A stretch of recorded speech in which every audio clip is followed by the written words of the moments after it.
ሰዎች በተደጋጋሚ ንስሐ እንድትገቡ ቢነግሯችሁም አብዛኞቹ ግን እንዴት ልትገቡ እንደምትችሉ አያብራሩላችሁም አይደል? በቤተ ክርስቲያን ውስጥ ትሰሙታላችሁ፣ በመጽሐፍት ታነቡታላችሁ፣ እናም በመንገድ ላይ በሚሰብኩ ሰባኪዎች ባነር ላይ ተጽፎም ታነቡታላችሁ። ነገር ግን ብቻችሁን ስትሆኑ ከጥፋተኝነት ከሕመምና ከመጥፎ ልማዳችሁ ጋር ስትታገሉ ትክክለኛ ንስሐ ምን ሊመስል እንደሚችል ይጠፋባችኋል። እስቲ እናውራው። ይህንን ሐሳብ ቁልጭ አድርጎ የሚያሳይ የመጽሐፍ ቅዱስ ክፍል አለ። በአንድ ወቅት መንገዱን የሳተው ሰው ንጉሥ ዳዊት እግዚአብሔር አምላክ እንደ ልቤ የሚለው ሰው ዝሙትን ፈጽሟል፣ ዋሽቷል፣ እንዲያውም የሰው ነፍስ ለማለፉም ተጠያቂ ሆኗል። በዚህም በልቡ የእግዚአብሔርን ሕግ ጥሷል። ነገር ግን ዳዊትን ከሌሎቹ ለየት የሚያደርገው ጥፋተኝነቱን ሲያውቅ ተጋፈጠው እንጂ አልሸሸውም። ምክንያቱም ከመጸጸትም ይልቅ ተሰብሮ ፊቱንና ልቡን ወደ እግዚአብሔር መልሰዋል። ንስሐ ማለት ይህ ነው።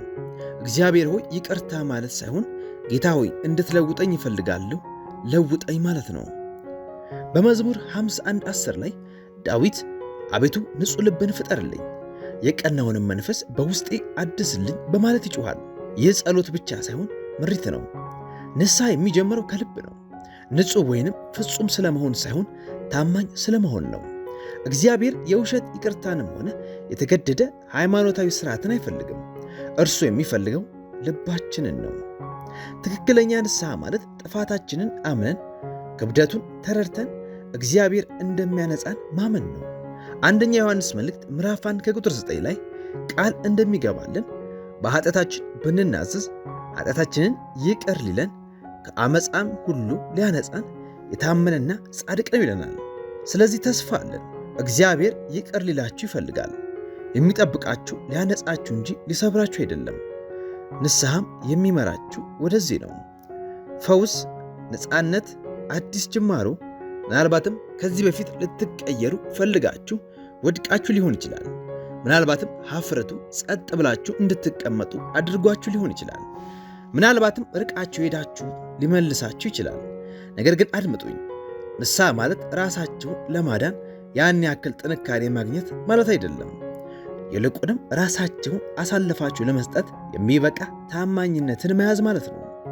ወደ ኋላ ዞራችሁ ኃጢአታችሁን ከተመለከታችሁ በኋላ ደግሞ ዞራችሁ ኢየሱስን ታዩታላችሁ። ከዚያም ደግማችሁና ደጋግማችሁ እርሱን ትመርጡታላችሁ። ስለዚህ እንዴት ነው ንስሐ የምንገባው? አንደኛ፣ አምናችሁ ተቀበሉ። አትሸፋፈኑ ወይንም ለማብራራት አትሞክሩ። ኃጢአቱን ግለጡት፣ በእግዚአብሔር ፊትም አቅርቡት። ነፃነታችሁም የሚጀምረው እዚህ ጋር ነው። ማደባበስ አቁማችሁ መናዘዝ ስትጀምሩ ምንም እንኳን እግዚአብሔር ሳትነግሩት ቢያውቅም፣ ነገር ግን በግልጽነት ውስጥ ፈውስ አለ።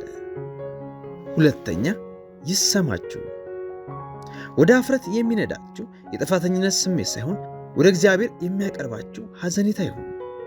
እውነተኛ ንስሐ የሚመጣው ከአዘነ ልብ ነው። እጅ ከፍንጅ ስለተያዛችሁ ሳይሆን ከማንም በላይ አብልጦ የሚወዳችሁን አካል ስላሳዘናችሁ ነው።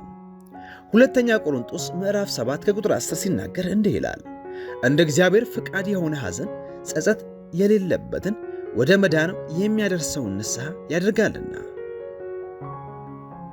ሦስተኛ፣ ተመለሱ። ንስሐ ማለት አቅጣጫን መቀየር ማለት ነው።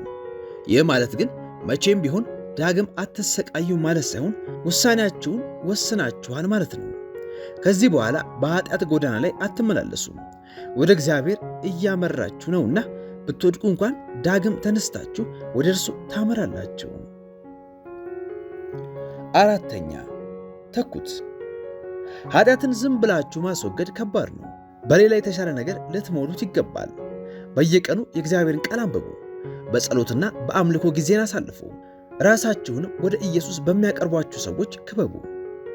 ሮሜ ምዕራፍ 12:2 እንዲህ ይላል፣ በልባችሁ መታደስ ተለውጡ እንጂ ይህንን ዓለም አትምሰሉ።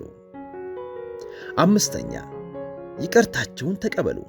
ብዙዎች የሚያመነቱት እዚች ጋር ነው። እግዚአብሔር ይቅር ባይ እንደሆነ እናምናለን፣ ነገር ግን አምነን ለመቀበል እንቸገራለን። ይሁን እንጂ ትንቢተ ኢሳይያስ ምዕራፍ 1:18 እንደሚናገረው ኃጢአታችሁ እንደ አለላ ብትሆን እንደ አመዳይ ትነጻለች፣ እንደ ደምም ብትቀላ እንደ ባዘቶ ትጠራለች። ኀፍረትን ከላያችሁ ላይ ጣሉ፣ በጸጋው ተራመዱ፣ የእናንተው ነውና። አያችሁ፣ ንስሐ ስለ ቅጣት ሳይሆን ስለ መመለስ ነው። ንስሐ ወደ ሰላም የሚያስገባ ደጃፍ ነው። እናም የአንድ ጊዜ ድርጊት ብቻ ሳይሆን የሕይወት ዘመን ልምድ ነው። በወደቃችሁ ቁጥር ትነሳላችሁ፣ ርቃችሁ ብትሄዱም ወደ ቤታችሁ ትመለሳላችሁ።